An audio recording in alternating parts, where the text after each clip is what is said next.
Mike Owens with Inside Fighting, joined today by a new look Cody Brundage, who returns to action at UFC Atlanta, facing Mansur Abdul-Malik. Cody, always a pleasure, my man. How things you today? It's good, man. Great to see you. It's always good talking to you. 100%. Before we talk about your fight, let's talk about Coach Cody, because you're coming off a big win in the corner with Justin Jacoby's first round knockout last Saturday. Talk to me a little bit about the emotions of that fight and Dustin's big win. Yeah, it's awesome. Dustin's one of my good friends. He's one of my teammates, but I'm really close to him. I'm fortunate to be able to corner him, and he's just a gamer, man. He shows, he's 37, but he never looked better, and he keeps turning back these prospects. Eventually, they're going to have him fighting up again, and a lot of people forget when he first got back in the UFC, he went on like a 7-fight win streak, kind of Mm. got derailed on a decision against Khalil Roundtree that a lot of people thought he won, and that kind of took away some steam. This sport's a lot about momentum, and Khalil went on to fight for the title. Dustin had a couple rough goes of it after, and it's good to see him start a streak and get back on the to his winning ways. I expect big things from him in the next couple of years, and 37 is older for most divisions, but for light heavyweight, he's kind of just right in the thick of it. So it's kind of a good thing. How's this coaching role working at Factory X? Are you working with most or all of the guys in the room? Is there specific guys who you're closer to or whose styles work better for you? How is this kind of set up?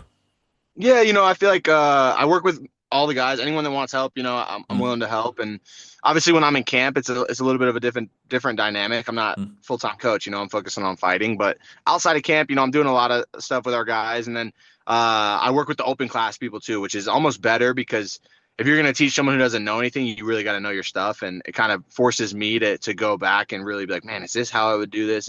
And kind of workshop some things and make sure I'm doing the technique.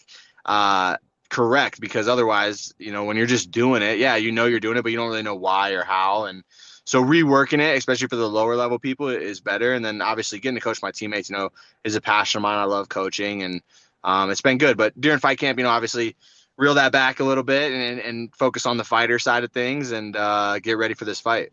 What's been the biggest fight you've been a cornerman for? Would you say? Biggest fight, huh? Maybe Yusuf's last fight, That's what I thought, yeah. I thought it might be that. with Calvin, or I would say probably Yusuf's last fight. I mean, I've cornered Dustin a few times when he was top 15, and those were some big ones. I've cornered Anthony Smith a couple times. Yeah. Obviously, anytime you got guys in the top 10, those are big fights. But just where Yusuf was at and what that fight meant, and kind of just proving like, hey man, I wasn't even in the UFC a year ago, and now I'm a top 15 guy. I think the whole story of it was probably the biggest fight I've been a part of for Yeah, sure. 100%. I went on Google Maps this morning before we jumped on, and Atlanta to Chapin, Sank, I think that's correct.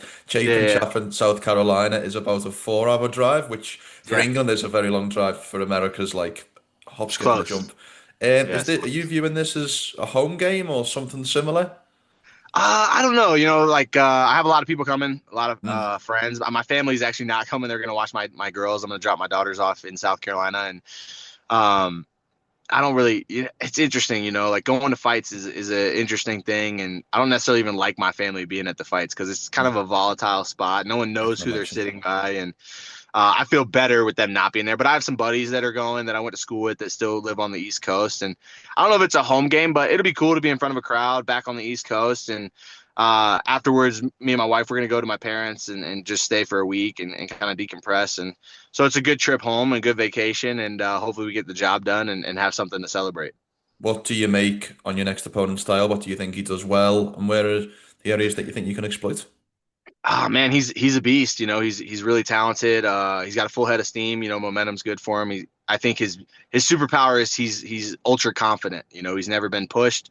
He's never been tested, and that's an awesome thing. But it's also my job to make him respond. Like, how will you respond when you've been tested? Because he doesn't know yet. And Mm, so he's been tested in the gym. He trains at a great camp at Extreme. They have great coaches, and I know he'll be prepared. But it's different under the lights if you get tested, and that's on me to go do that. It has very little to do with him. It's on me to go do that. But I'm super impressed with him, man. I think he's a great fighter. He's got a great future ahead of him. He's big for the weight class, super athletic, explosive, has knockout power, and I think he has a great killer instinct. But I think I'm a little more savvy than him. I think I'm more of a vet. I have more fights in the UFC than he has in his entire career, and uh, that makes a difference, man. I think being the experience makes a bigger difference than I probably thought it did when I was his age, and I look to capitalize on some of that going into the fight. I was going to ask you about this because experience is something that we hear in like every narrative of a fight. There's always somebody who's got more experience, somebody who's got less. That's always a big talking point. From your perspective, is having more experience than your opponent, is that a physical advantage in terms of you have more time in the cage, more time under the bright lights, or a mental advantage in terms of you're calmer, you're settled, you've done that before? I know that there's a combination of the two there, but which would you say works better for you in the moment? Man, I think, like you said, it's a combo. It's hard to say which one's more important because physically, you're going against higher level competition, right? Like Mm, I always laugh. I got in the UFC. I was 6-1. My one loss was on Contender Series to a guy who fought in the UFC, had multiple fights in the UFC. So on the regional scene, I was 6-0, really. yeah, And I always see these guys get into the UFC. They're 15-1, 15-2. Like they have these crazy records. And I got in the UFC super young. But if I had stayed on the regional scene, it's just a different level, man. There's a different level. And so when you're fighting, when you grow up in the UFC and you're fighting guys in the UFC, your record might look a little spotted. It might look a little different, but you have that physical experience with the best guys in the world, man. You've been in there with real killers, and um, so there's not much to question. You're not going to see much that you haven't seen before. So physically, that is a thing, but also because of that, mentally, they two go hand in hand.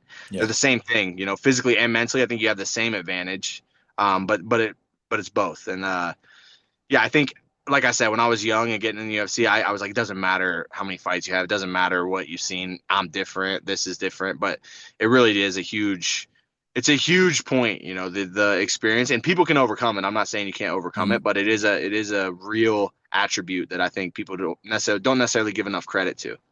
I know that we caught up after your last fight, but now you've had some time to reflect. How big was that victory over Julian Marquez in the spot that you were in your career? Yeah, it was great, man. And it's funny, like you can never just have an easy Cody Brundage fight. It just doesn't Yes. happen. I think but that's just kind of how it is, man.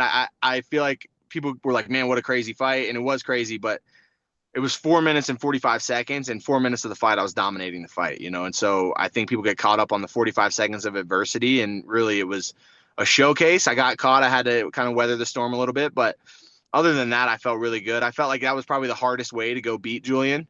Mm. If you watch all his fights, he's fought some real tough competition and guys like Gregory Rodriguez, and it's similar. He gets hurt, he gets wobbled, he's hard to put away, and he usually hurts the guy he's fighting. When he fought Gregory, he wobbled him a couple times. Obviously, wobbled me. Uh, really dominated Marc-Andre Barrios until he lost, and so he has these good performances. His results don't really speak the whole story of Julian Marquez, and so. Um, it's a tougher fight. I think the other thing people don't realize because they're not in the training room is like if you talk to anybody, like you're in the media, you've heard it. Like I'm one of the toughest rounds in the gym. I'm a Mm. real tough out in the gym, and Julian's the opposite. He's not really that tough in the gym, but he's a dog in the fight. And so, that was kind of in the back of my mind that man, I have a hard time getting it done under the lights.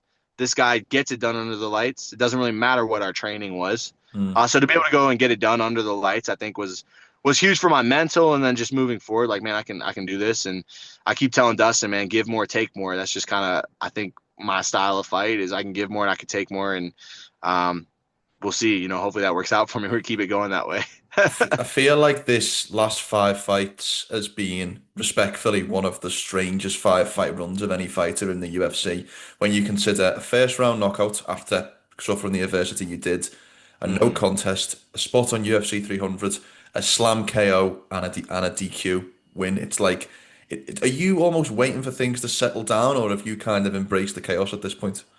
I think I've embraced the chaos, man. I think I really, I took that long break and I was really able to find some peace and really just get in touch with my faith. I think my faith has been a huge thing. I've never been a real faith-based person, but it was something that I really needed to work on. It was a missing piece. I think it's hard to have real joy without faith, right? You can be happy, but it's hard to have real joy. And Mm.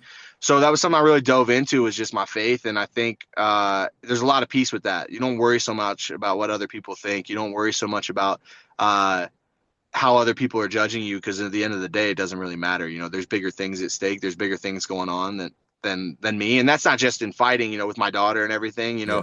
I was trying to be in control of everything. I'm like, man, I want to control this. I want to fix it. I'm a fixer. I got to fix this. And same with fighting. Oh, I lost. I got to go fix it. I got to win. And that's why I was so active. And getting the results weren't really there. And not that my faith gives me results. I don't believe that. I don't think it's like a transactional relationship, but it just gives me peace with result. It's not up to me. It's not up. I do all the work. That's up to me. I do everything I can to be prepared. That's all up to me. But I don't get to determine what the outcome is going to be. I don't. Mhm.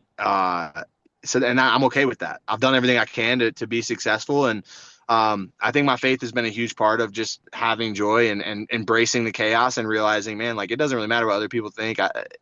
It doesn't affect me anymore like it used to. It used to be a big part of my day. It used to give me anxiety. It used to make me a little bit depressed. And now I'm in a good place. So I feel like that's definitely a good thing. I love it. The title fight is booked in your division, Dricus versus Hamzat. It's finally going to happen, hopefully, touch wood. In your mind, what do you feel like this fight hinges on? Like on Sunday morning after the fight, will you say people will say Dricus won the fight because of this or Hamzat won the fight because of this? Yeah, I think it's a pretty out there narrative that if it goes late, Dricus is going to win, and if it is early, it's Mm, Hamzat. And I think that's probably pretty true. But man, Hamzat's just a beast, man. And when he's not cutting to 170, I think he's a real problem. Like, yeah, he had a close fight with Kamaru, but Kamaru at the time, people were saying this guy is the greatest welterweight of all time. Like they're mm, putting him up there with GSP. People like because of some fights that didn't go his way, people kind of write him off. But at the time, it was like, man, this guy he was going to be double champ. He was going to be 85 and mm. 170, and Hamzat beat him on short notice. Everyone says it was short notice for Kamaru, it was, but it was also short notice for Hamzat. And the way he did Robert Whitaker, man, it's just like I don't know. My money would be on Hamzat. But at the same time, like I always say, I can't bet against Dricus anymore. He just Mm. keeps proving people wrong. So it's definitely an interesting fight. It's hard. It's a hard one to call. But Chimaev's been completely dominant, really, in his career. Even his close fights, I feel like it wasn't like, oh, he lost. Everybody knew he won. Yeah. Um, I think he gets it done. Last one from me. Talk me through what a perfect day looks like next Saturday as you visualize June the 14th. Talk me through how the day unfolds in your mind. Yeah, it's a late fight being on the East Coast. That's Mm, one thing about the East Coast. So it's gonna be a long day, and I just need to be present in the day, right? I can't be worried about the fight in the day. I can't have anxiety about the fight in the day. It'll be there, but I just got to work through it. And then obviously the fight's tough, man. The guy's a beast. He hasn't faced any real adversity, and he comes to finish fights, and so do I. So I think the first round will be pretty crazy, and it's just kind of making the fight happen on my terms. I think if you let uh Mansur get rolling downhill, he's a real problem. I think he's a problem no matter what, but I think if he gets rolling downhill, it's tough. I do think everyone he's fought has been pretty scared to fight him. If you watch the fights, they don't seem willing to really engage and get in a firefight, and that's never been something that I've really shied away from. I'm definitely down to get in there and mm. scrap, and so I think it makes for a super entertaining fight. There's a reason it's on the main card, and um, yeah, man, I think it's gonna be a firefight. I just think my experience and like I said, give more, take more. I think I'll be able to get him out of there. And I'm a finisher. He's a finisher, so I don't expect it to go to the judges. And yeah, man, hopefully get another 50K bonus and then go enjoy the week with the fam. I love it. Cody, always a pleasure, my man. Have a great and safe rest of camp. Thank you for the time and best of luck for the next fight. Appreciate you, brother.